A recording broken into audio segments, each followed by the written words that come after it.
मौसम बदल रहा है। इस बार गर्मी भी बहुत रही, लेकिन अच्छा हुआ कि वर्षा ऋतु समय पर अपने नक्शे कदम पर आगे बढ़ रहा है। देश के कई भागों में झमाझम बारिश से मौसम सुहाना हो गया है। बारिश के बाद ठंडी हवाओं में पिछले दिनों की गर्मी से राहत का अनुभव हो रहा है। और हम सबने देखा है कि जीवन में कितनी आपाधापी हो, कितना ही तनाव हो, व्यक्तिगत जीवन हो, सार्वजनिक जीवन हो, बारिश का आगमन ही हमारी मनस्थिति को बदल देता है। आज भगवान जगन्नाथ जी की रथ यात्रा देश के कई भागों में बहुत ही श्रद्धा और उल्लासपूर्वक देशवासी मनाते हैं। अब तो विश्व के भी कुछ भागों में भगवान जगन्नाथ जी की रथ यात्रा का उत्सव संपन्न होता है और भगवान जगन्नाथ जी के साथ देश का गरीब जुड़ा हुआ है। जिन लोगों ने डॉक्टर बाबा साहब आम्बेडकर का अध्ययन किया होगा, उन्होंने देखा होगा कि भगवान जगन्नाथ जी का मंदिर और उसकी परंपराओं की वो बड़ी तारीफ करते थे, क्योंकि उसमें सामाजिक न्याय, सामाजिक समरसता अंतर्निहित थे। भगवान जगन्नाथ गरीबों का देवता है और बहुत कम लोगों को पता होगा, अंग्रेजी भाषा में एक शब्द है जगरनॉट, और उसका मतलब होता है ऐसा भव्य रथ जिसे कोई रोक नहीं सकता। और इस जगरनॉट का डिक्शनरी मीनिंग में भी ये पाया जाता है कि ये जगन्नाथ के रथ के साथ में से ही ये शब्द का उद्भव हुआ है। और इसलिए हम समझ सकते हैं कि दुनिया ने भी जगन्नाथ इस यात्रा को अपने अपने तरीके से किस प्रकार से महात्म्य स्वीकार किया है। भगवान जगन्नाथ की यात्रा के अवसर पर मैं सभी देशवासियों को शुभकामनाएं देता हूं और भगवान जगन्नाथ जी के श्री चरणों में प्रणाम भी करता हूं। भारत की विविधता ये इसकी विशेषता भी है। भारत की विविधता ये भारत की शक्ति भी है। रमजान का पवित्र महीना सब दूर इबादत में पवित्र भाव के साथ मनाया। अब ईद का त्योहार है। ईद उल फितर के इस अवसर पर मेरी तरफ से सबको ईद की बहुत बहुत शुभकामनाएं। रमजान महीना पुण्य दान का महीना है, खुशियों को बांटने का महीना है, और जितनी खुशियां बांटते हैं उतनी खुशियां बढ़ती हैं। आइए हम सब मिल करके इन पवित्र उत्सवों से प्रेरणा लेकर के खुशियों के खजाने को बांटते चले, देश को आगे बढ़ाते चले। रमजान के इस पवित्र महीने में उत्तर प्रदेश के बिजनौर के मुबारकपुर गांव की एक बड़ी प्रेरक घटना मेरे सामने आई। करीब 3,500 हमारे मुसलमान भाई बहनों का परिवार वहां उस छोटे से गांव में बसते हैं। एक प्रकार से ज्यादा आबादी हमारे मुस्लिम परिवार के भाइयों बहनों की है। इस रमजान के अंदर गांव वालों ने मिलकर के शौचालय बनाने का निर्णय किया, और इस व्यक्तिगत शौचालय के अंदर सरकार की तरफ से भी सहायता मिलती है, और उस सहायता की राशि करीब 17 लाख रुपये उनको दी गई। आपको जानकर के सुखद आश्चर्य भी होगा, आनंद होगा। रमजान के इस पवित्र महीने में सभी मुसलमान भाइयों बहनों ने सरकार को ये 17 लाख रुपए वापस लौटा दिए और ये कहा कि हम हमारा शौचालय हमारे परिश्रम से, हमारे पैसों से बनाएंगे। ये 17 लाख रुपए आप गांव की अन्य सुविधाओं के लिए खर्च कीजिए। मैं मुबारकपुर के सभी ग्रामजनों को रमजान के इस पवित्र अवसर को समाज की भलाई के अवसर में पलटने के लिए बधाई देता हूं। उनकी एक एक चीज भी बड़ी ही प्रेरक है, और सबसे बड़ी बात है उन्होंने मुबारकपुर को खुले में शौच से मुक्त कर दिया। हम जानते हैं कि हमारे देश में 3 प्रदेश ऐसे हैं, सिक्किम, हिमाचल और केरल, वो पहले ही खुले में शौच से मुक्त घोषित हो चुके हैं। इस सप्ताह उत्तराखंड और हरियाणा भी ओडीएफ घोषित हुए, मैं इन 5 राज्यों के प्रशासन को, शासन को और जनता जनार्दन को विशेष रूप से आभार प्रकट करता हूं इस कार्य को परिपूर्ण करने के लिए। हम भलीभांति जानते हैं कि व्यक्ति के जीवन में, समाज के जीवन में कुछ भी अच्छा करना है तो बड़ी कड़ी मेहनत करनी पड़ती है। अगर हमारे हैंडराइटिंग खराब है, अगर उसको ठीक करना है तो लंबे अरसे तक बहुत जागरूक रह करके प्रयास करना पड़ता है, तब जाकर के शरीर की, मन की आदत बदलती है। स्वच्छता का भी विषय ऐसा ही है। ऐसी बुरी आदतें हमारे स्वभाव का हिस्सा बन गई है, हमारी आदतों का हिस्सा बन गई है कि इससे मुक्ति पाने के लिए अविरत रूप से हमें प्रयास करना ही पड़ेगा। हर किसी का ध्यान आकर्षित करना ही पड़ेगा। अच्छी प्रेरक घटनाओं का बार बार स्मरण भी करना पड़ेगा। और मुझे खुशी है कि आज स्वच्छता ये सरकारी कार्यक्रम नहीं रहा है, ये जन समाज का, जन सामान्य का एक आंदोलन बनता चला जा रहा है। और शासन में बैठे हुए लोग भी जब जनभागीदारी से इस काम को आगे बढ़ाते हैं तो कितनी ताकत बढ़ जाती है। पिछले दिनों एक बहुत ही उत्तम घटना मेरे ध्यान में आई जो मैं आपके सामने जरूर कहना चाहूंगा। ये घटना है आंध्र प्रदेश के विजयनगरम जिले की। वहां के प्रशासन ने जन भागीदारी से एक बड़ा काम हाथ में लिया। 10 मार्च सुबह 6 बजे से लेकर के 14 मार्च सुबह 10 बजे तक 100 घंटे का नॉन स्टॉप अभियान। और लक्ष्य क्या था? 100 घंटे में 71 ग्राम पंचायतों में 10,000 घरेलू शौचालय बनाना। और मेरे प्यारे देशवासियों, आप जानकर के खुश हो जाएंगे कि जनता जनार्दन ने और शासन ने मिलकर के 100 घंटे में 10,000 शौचालय बनाने का काम सफलतापूर्वक पूर्ण कर दिया। 71 गांव ओडीएफ हो गए। मैं शासन में बैठे हुए लोगों को, सरकारी अधिकारियों को और विजयनगरम जिले के उन गांव के नागरिकों को बहुत बहुत बधाई देता हूं कि आपने परिश्रम की पराकाष्ठा करते हुए बड़ा प्रेरक उदाहरण प्रस्तुत किया है। इन दिनों मन की बात में लगातार मुझे जनता जनार्दन की तरफ से सुझाव आते रहते हैं। नरेंद्र मोदी ऐप पर आते रहते हैं, माईगोव पर आते हैं, चिट्ठियों से आते हैं, आकाशवाणी पे आते हैं। श्रीमान प्रकाश त्रिपाठी ने इमरजेंसी को याद करते हुए लिखा है कि 25 जून को लोकतंत्र के इतिहास में एक काला कालखंड के रूप में उन्होंने प्रस्तुत किया है। प्रकाश त्रिपाठी जी की लोकतंत्र के प्रति ये जागरूकता सराहनीय है। और लोकतंत्र एक व्यवस्था ही है ऐसा नहीं है, वो एक संस्कार भी है। Eternal vigilance is the price of liberty. लोकतंत्र के प्रति नित्य जागरूकता जरूरी होती है और इसलिए लोकतंत्र को आघात करने वाली बातों को भी स्मरण करना होता है और लोकतंत्र की अच्छी बातों की दिशा में आगे बढ़ना होता है। 1975 25 जून वो ऐसी काली रात थी जो कोई भी लोकतंत्र प्रेमी भुला नहीं सकता है, कोई भारतवासी भुला नहीं सकता है। एक प्रकार से देश को जेल खाने में बदल दिया गया था, विरोधी स्वर को दबोच दिया गया था। जयप्रकाश नारायण सहित देश के गणमान्य नेताओं को जेलों में बंद कर दिया था। न्याय व्यवस्था भी आपातकाल के उन भयावह रूप की छाया से बच नहीं पाई थी। अखबारों को तो पूरी तरह बेकार कर दिया गया था।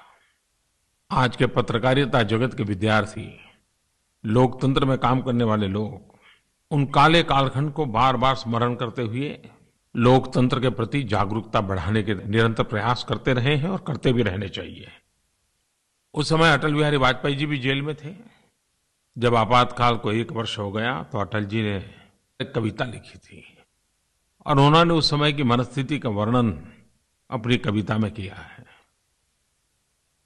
झुलसाता जेठ मास, शरद चांदनी उदास, झुलसाता जेठ मास, शरद चांदनी उदास, सिसकी भरते सावन का, अंतर्गट रीत गया, एक बरस बीत गया, एक बरस बीत गया। सिखचों में सिमटा जग, किंतु विकल प्राण विहग। सिखचों में सिमटा जग, किंतु विकल प्राण विहग। धरती से अंबर तक, धरती से अंबर तक, गूंज मुक्ति गीत गया। एक बरस बीत गया, एक बरस बीत गया। पथ निहारते नयन, गिनते दिन पल छिन। पथ निहारते नयन, गिनते दिन पल छिन। लौट कभी आएगा, लौट कभी आएगा, मन का जो मीत गया, एक बरस बीत गया। लोकतंत्र के प्रेमियों ने बड़ी लड़ाई लड़ी और भारत जैसा देश, इतना बड़ा विशाल देश, जब मौका मिला तो भारत के जन जन के रग रग में लोकतंत्र कैसा व्याप्त है, चुनाव के माध्यम से उस ताकत का प्रदर्शन कर दिया।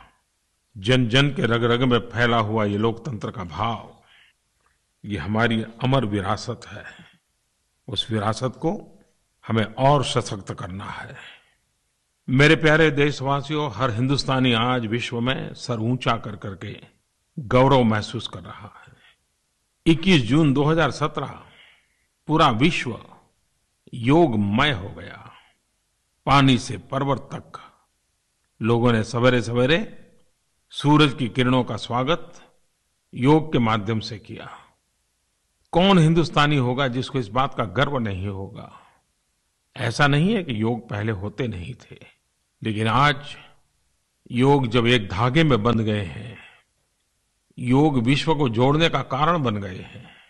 दुनिया के करीब करीब सभी देशों ने योग के इस अवसर को अपना अवसर बना दिया। चीन में the great wall of China, उस पर लोगों ने योग का अभ्यास किया। तो पेरू में world heritage site Machu Picchu पर समुद्र तल से 2400 मीटर ऊपर लोगों ने योग किया। फ्रांस में एफिल टावर की साय में लोगों ने योग किया। यूएई में अबू धाबी में 4000 से अधिक लोगों ने सामूहिक योग किया। अफगानिस्तान में हेरात में India Afghan friendship dam Salma बांध पर योग करके भारत की दोस्ती को एक नया आयाम दिया। सिंगापुर जैसे छोटे से स्थान पर 70 स्थानों पर कार्यक्रम हुए और सप्ताह भर का उन्होंने एक अभियान चलाया है। यूएन ने अंतर्राष्ट्रीय योग दिवस के 10 स्टैम्प्स निकाले, उन 10 स्टैम्प्स को रिलीज किया। यूएन हेडक्वार्टर में yoga session with yoga masters का आयोजन किया गया। यूएन के स्टाफ, दुनिया के डिप्लोमेट्स, हर कोई इसमें शरीक हुआ। इस बार फिर एक बार योग ने विश्व रिकॉर्ड का भी काम किया। गुजरात में अहमदाबाद में करीब करीब 55,000 लोगों ने एक साथ योग करके एक नया विश्व रिकॉर्ड बना दिया। मुझे भी लखनऊ में योग के कार्यक्रम में शरीक होने का अवसर मिला, लेकिन पहली बार मुझे बारिश में योग करने का सद्भाग्य प्राप्त हुआ। हमारे सैनिकों ने जहां -20, 25, 40 डिग्री टेम्परेचर होता है, उस सियाचिन में भी योग किया। हमारे आर्म फोर्सेज हो, बीएसएफ हो, आईटीबीपी हो, सीआरपीएफ हो, सीआईएसएफ हो, हर कोई अपनी ड्यूटी के साथ साथ योगा को अपना हिस्सा बना दिया है। इस योगा दिवस पर मैंने कहा था कि 3 पीढ़ी, क्योंकि ये 3रा अंतर्राष्ट्रीय योग दिवस था, तो मैंने कहा था कि परिवार की 3 पीढ़ियां एक साथ योगा करते हो, इसकी फोटो शेयर कीजिए। कुछ टीवी चैनल ने भी इस बात को आगे बढ़ाया था। मुझ पे काफी फोटो मिले, उसमें से कुछ selected photographs Narendra Modi app पर कंपाइल करके रखे गए हैं। जिस प्रकार से पूरे विश्व में योग की चर्चा हो रही है, उसमें एक बात अच्छी उभर करके आ रही है कि योग से आज की जो हेल्थ कॉन्शियस सोसाइटी है, वो फिटनेस से अब वेलनेस की ओर जाने की दिशा में कदम रख रही है। और उनको लग रहा है कि फिटनेस का महत्व है ही है, लेकिन वेलनेस के लिए योग उत्तम मार्ग है। रिस्पेक्टेड प्राइम मिनिस्टर सर, मैं डॉक्टर अनिल सोनारा अहमदाबाद गुजरात से बोल रहा हूँ। सर, मेरा एक सवाल है कि रिसेंटली केरला में हमने आपको सुना था कि डिफरेंट डिफरेंट प्लेसेस पे जो बुके एज अ गिफ्ट हम देते हैं उसकी जगह काइंड ऑफ गुड बुक्स हमको देनी चाहिए एज अ मोमेंटो। इस चीज का आपने शुरुआत गुजरात में अपने कार्यकाल में भी करवाया था सर, लेकिन अभी इन रिसेंट डेज हमें ये ज्यादा देखने को नहीं मिल रहा है। So can we do something? हम क्या इस चीज के बारे में कुछ कर नहीं सकते जिससे देशव्यापी तौर पे इस चीज का इम्प्लीमेंटेशन हो सके सर? पिछले दिनों मुझे एक बहुत ही मेरे प्रिय कार्यक्रम में जाने का अवसर मिला। केरल में अच्छा कार्यक्रम चलता है कुछ वर्षों से, पीएन पनिकर फाउंडेशन के द्वारा चलता है, और लोगों को किताबें पढ़ने की आदत बने, लोग किताब पढ़ने की ओर जागरूक हो, इसलिए reading day, reading month celebration किया जाता है। तो मुझे उसके शुभारंभ में जाने का मौका मिला और वहां मुझे ये भी बताया गया कि हम बुके नहीं बुक देते हैं। मुझे अच्छा लगा और मुझे भी जो चीज मेरे ध्यान से हट गई थी उसका पुनः स्मरण हो गया, क्योंकि जब मैं गुजरात में था तो मैंने सरकार में एक परंपरा बनाई थी कि हम बुके नहीं देंगे, बुक देंगे या तो हाथ रुमाल, हैंडकरचीफ, उसी से स्वागत करेंगे, और खादी का हैंडकरचीफ, ताकि खादी को भी बढ़ावा मिले। जब तक मैं गुजरात में था हम सबकी आदत बन गई थी, लेकिन यहाँ आने के बाद मेरी वो आदत छूट गई थी। लेकिन केरल गया तो फिर से एक बार वो जागरूक हो गई और मैंने तो अभी सरकार में फिर से नीचे सूचना देना भी शुरू कर दिया है। हम भी धीरे धीरे एक स्वभाव बना सकते हैं। और बुके का आयुष बहुत कम होती है, एक बार हाथ में लिया फिर छोड़ देते हैं, लेकिन अगर बुक देते हैं तो एक प्रकार से घर का हिस्सा बन जाता है, परिवार का हिस्सा बन जाता है। खादी का रुमाल देकर के भी स्वागत करते हैं तो कितने गरीब लोगों को मदद मिलती है, खर्चा भी कम हो जाता है और स्थायी रूप से उसका उपयोग भी होता है। और जब मैं ये बात कह रहा हूं तो ऐसी चीजों का कितना ऐतिहासिक मूल्य होता है। मैं गत वर्ष जब यूके गया था तो लंदन में ब्रिटेन की क्वीन एलिजाबेथ ने मुझे भोजन पे निमंत्रित किया था। एक मातृ सहज वातावरण था, बड़े प्यार से उन्होंने भोजन भी कराया, लेकिन बाद में उन्होंने मुझे एक बड़े ही आदर के साथ भावात्मक स्वर में एक छोटा सा खादी का और धागे से बुना हुआ एक हैंडकरचीफ दिखाया और उनकी आंखों में चमक थी। उन्होंने कहा कि जब मेरी शादी हुई थी तो ये हैंडकरचीफ महात्मा गांधी ने मुझे भेंट में भेजा था, शादी की शुभकामना के रूप में। कितने साल हो गए, लेकिन क्वीन एलिजाबेथ ने महात्मा गांधी के द्वारा दिया हुआ ये हैंडकरचीफ संभाल के रखा हुआ है। और मैं गया तो उन्होंने इस बात का बड़ा आनंद था कि वो मुझे वो दिखा रही थी, और जब मैं देख रहा तो उनका आग्रह रहा कि नहीं मैं उसको छू करके देखूं। महात्मा गांधी की एक छोटी सी भेंट उनके जीवन का हिस्सा बन गया, उनके इतिहास का हिस्सा बन गया। मुझे विश्वास है कि ये आदतें रातों रात नहीं बदलती हैं, और जब कभी ऐसी बात करते हैं तो आलोचना भी स्वीकार करना होता है, लेकिन उसके बावजूद भी ऐसी बातें करते रहनी चाहिए, प्रयास करने रहना चाहिए। अब मैं ये तो नहीं कह सकता हूं कि मैं कहीं जाऊंगा और कोई भूखे लेके आ जाएगा तो उसको मना कर दूंगा, ऐसा तो नहीं कर पाऊंगा, लेकिन फिर भी आलोचना भी होगी, लेकिन बात करते रहेंगे तो धीरे धीरे सुधार भी होगा। मेरे प्यारे देशवासियों, प्रधानमंत्री के नाते अनेक प्रकार के काम रहते हैं, फाइलों में डूबे रहते हैं, लेकिन मैंने मेरे लिए एक आदत विकसित की है कि मुझे जो चिट्ठियां आती हैं उसमें से रोजाना कुछ चिट्ठियां मैं पढ़ता हूं, और उसके कारण मुझे सामान्य मानवी से जुड़ने का एक अवसर मिलता है। भांति भांति की चिट्ठियां आती हैं, अलग अलग प्रकार के लोग चिट्ठियां लिखते हैं। इन दिनों एक ऐसी चिट्ठी मुझे पढ़ने का अवसर मिला, मुझे लगता है कि मुझे जरूर आपको बताना चाहिए। दूर सुदूर दक्षिण में तमिलनाडु में मदुराई की एक हाउसवाइफ अरुल मोजी सर्वनन, उन्होंने मुझे एक चिट्ठी भेजी। और चिट्ठी क्या थी? उन्होंने लिखा कि मैंने अपने परिवार में बच्चों की पढ़ाई वगैरह के ध्यान में रखे कुछ न कुछ इकोनॉमिकल एक्टिविटी करने की दिशा में सोचा, परिवार को थोड़ी आर्थिक मदद हो जाए। तो मैंने मुद्रा योजना से बैंक से पैसे लिए और बाजार के कुछ सामान ला करके सप्लाई करने की दिशा में कुछ काम शुरू किया। इतने में मेरे ध्यान में आया कि भारत सरकार ने गवर्नमेंट ई मार्केट प्लेस नाम की कोई एक व्यवस्था खड़ी की है। तो मैंने ढूंढा ये क्या है, कुछ लोगों से पूछा, तो मैंने खुद को भी उसमें रजिस्टर करवा दिया। मैं देशवासियों को बताना चाहता हूँ, आपको भी मौका मिले तो आप इंटरनेट पर EGEM EGEM उसकी विजिट कीजिए। एक बड़ी नए प्रकार की व्यवस्था है। जो भी सरकार में कोई चीज सप्लाई करना चाहता है, छोटी छोटी चीजें भेजना चाहता है, बिजली के बल्ब भेजना चाहता है, डस्टबिन भेजना चाहता है, झाड़ू भेजना चाहता है, चेयर भेजना चाहता है, टेबल भेजना चाहता है, बेचना चाहता है, वो उसमें अपना नाम रजिस्टर करवा सकता है। वो क्या क्वालिटी का माल है उसके पास, वो उसमें लिख करके रख सकता है। कितने में वो बेचेगा वो लिख सकता है। और सरकार के डिपार्टमेंट को कंपलसरी है कि उन्होंने उस पर विजिट करना होगा, देखना होगा कि ये सप्लाई करने वाले क्वालिटी कॉम्प्रोमाइज न करते हुए सस्ते में कौन पहुंचाता है, और फिर उसको ऑर्डर करना होता है। और इसके कारण बिचौलिए खत्म हो गए, सारी ट्रांसपेरेंसी आ गई, इंटरफेस नहीं होता है, टेक्नोलॉजी के माध्यम से ही सब होता है। तो EGEM के अंदर जो लोग रजिस्ट्री करवाते हैं, सरकार के सभी डिपार्टमेंट उसको देखते रहते हैं। बीच में बिचौलिए नहीं होने के कारण चीजें बहुत सस्ती मिलती हैं। अब ये अरुल मोजी मैडम ने सरकार की इस वेबसाइट पे वो जो सामान दे सकती है उसका सारा रजिस्ट्री करवा दी। और मजा ये है कि उन्होंने मुझे जो चिट्ठी लिखी वो बड़ी इंटरेस्टिंग है।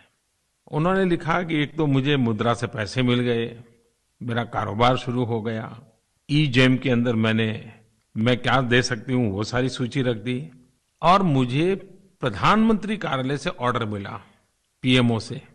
अब मेरे लिए भी नई खबर थी, PMO ने क्या मंगवाया होगा। तो उसने लिखा है कि PMO ने मेरे से 2 थर्मोस खरीदे और 1600 रुपया के मुझे पेमेंट भी मिल गया। ये है एम्पावरमेंट, ये है एंटरप्रेन्योरशिप को बढ़ावा देने का अवसर। शायद अरुण मोदी जी ने मुझे चिट्ठी न लिखी होती तो मेरा भी शायद इतना ध्यान नहीं गया होता कि EGEM की व्यवस्था से दूर सुदूर एक गृहिणी छोटा सा काम कर रही है, उसका माल प्रधानमंत्री कार्यालय तक खरीदा जा सकता है। यही देश की ताकत है।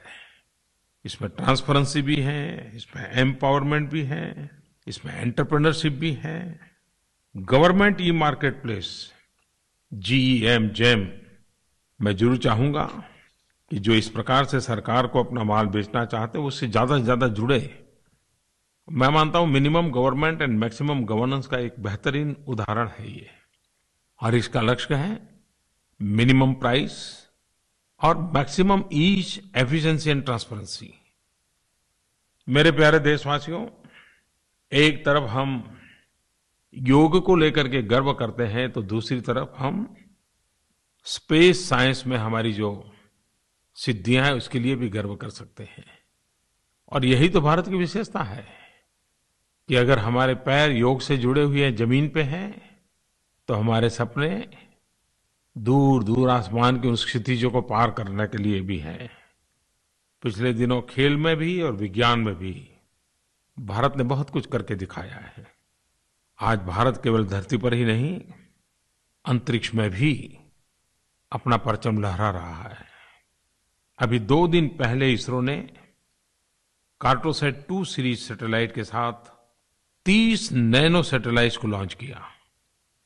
और इन सैटेलाइट्स में भारत के अलावा France, Germany, Italy, Japan, Britain, America, ऐसे करीब करीब 14 देश इसमें शामिल है। और भारत के इस नैनो सैटेलाइट अभियान से खेती के क्षेत्र में, किसानी के काम में, प्राकृतिक आपदा के संबंध में काफी कुछ हमें मदद मिलेगी।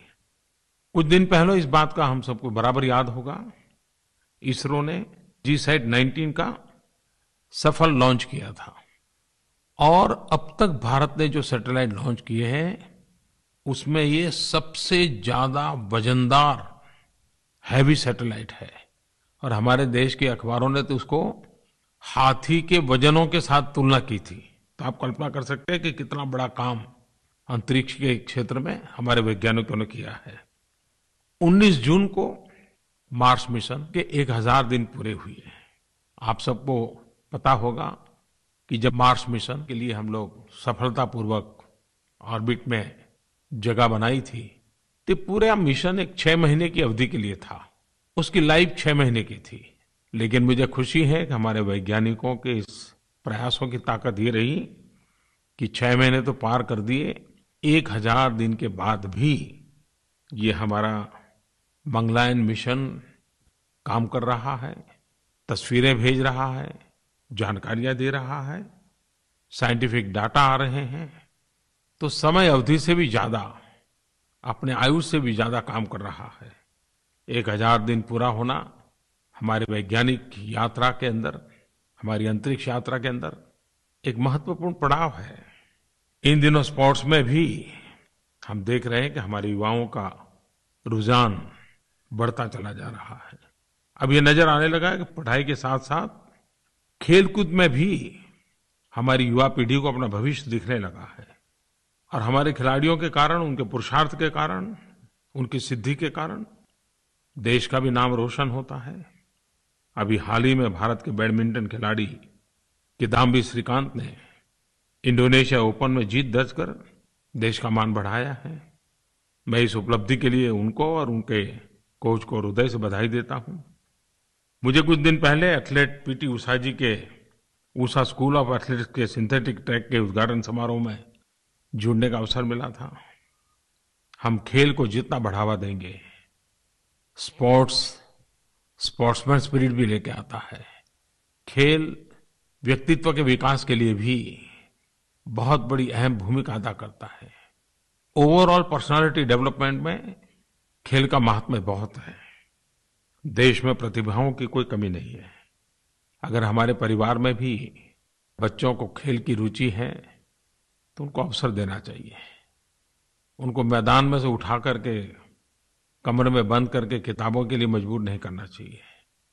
वो पढ़ाई भी करें, उसमें भी आगे बढ़ सकता है तो बढ़े, लेकिन अगर खेल में उसका सामर्थ्य है, रुचि है, तो स्कूल, कॉलेज, परिवार, आसपास के लोग, हर किसी ने उसको बल देना चाहिए, प्रोत्साहित करना चाहिए। अगले ओलंपिक के लिए हर किसी ने सपने संजोने चाहिए। फिर एक बार मेरे प्यारे देशवासियों, वर्षा ऋतु, लगातार उत्सवों का माहौल, एक प्रकार से ये कालखंड की अनुभूति नई होती है। मैं फिर एक बार आप सबको शुभकामनाएं देते हुए अगले मन की बात के समय फिर कुछ बातें करूंगा। नमस्कार। प्रधानमंत्री नरेंद्र मोदी को आप सुन रहे थे, जिन्होंने देशवासियों को संबोधित किया अपने कार्यक्रम मन की बात के जरिए। उन्होंने स्पेस साइंस से लेकर योग जैसे मुद्दों पर अपने मन की बात रखी, देशवासियों को संबोधित किया। ये है एबीपी न्यूज, आपको रखे आगे।